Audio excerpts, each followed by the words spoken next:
ដើមដោយស្នាមញញឹមលូតលាស់ដោយសារស្នាមថាបញ្ចប់ទៅវិញដោយដំណក់ទឹកភ្នែកដែលហូរព្រោះលឺពីងបាយហូរព្រោះហត់ខ្លាំងពេកហត់នឹងខកអា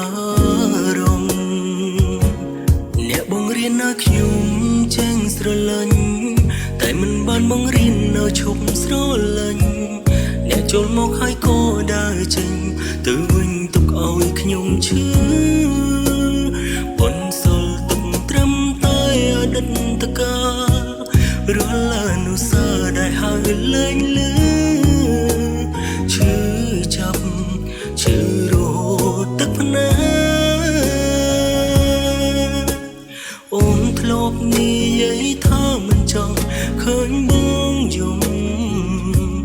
មានន័យថាពេលដែលបងក្រៀមក្រំអូនធ្វើជាមើលមិនឃើញព្យាយាមខំបំភ្លេច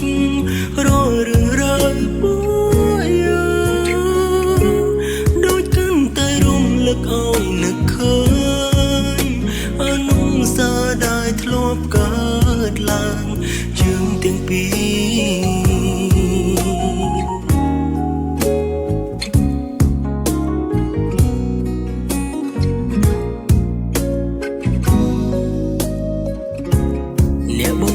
ខ្ញុំ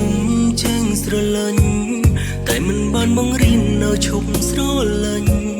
អ្នកចូលមកហើយក៏ដើរចេញទៅវិញទុកឲ្យខ្ញុំឈឺប៉ុនសិលទុកត្រឹមតែអតីតកាលរាល់អនុស្សាវរីយ៍ដែលហើយលែងលឺឈឺចាប់ឈឺរត់ទឹកភ្នែកអូនធ្លាប់និយាយថាមិនចង់ឃើញបងយំមានន័យថាពេលដែលបងក្រៀមក្រំអូនធ្វើជាមើលមិនឃើញព្យាយាមខំបំភ្លេចរាល់រឿងរ៉ាវមួយដូចកាន់តែរំលឹកឲ្យនឹកឃើញអនុស្សាវរីយ៍ដែលធ្លាប់កើតឡើងយើងទាំងពីរ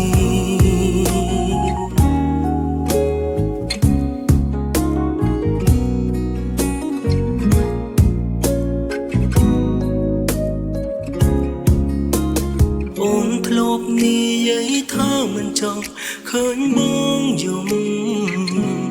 មានន័យថាពេលដែលបងក្រៀមក្រំអូនធ្វើជាមើលមិនឃើញព្យាយាមខំបំភ្លេចរាល់រឿងរ៉ាវមួយដូចកាន់តែរំលឹកឲ្យនឹកឃើញអនុស្សាវរីយ៍ដែលធ្លាប់កើត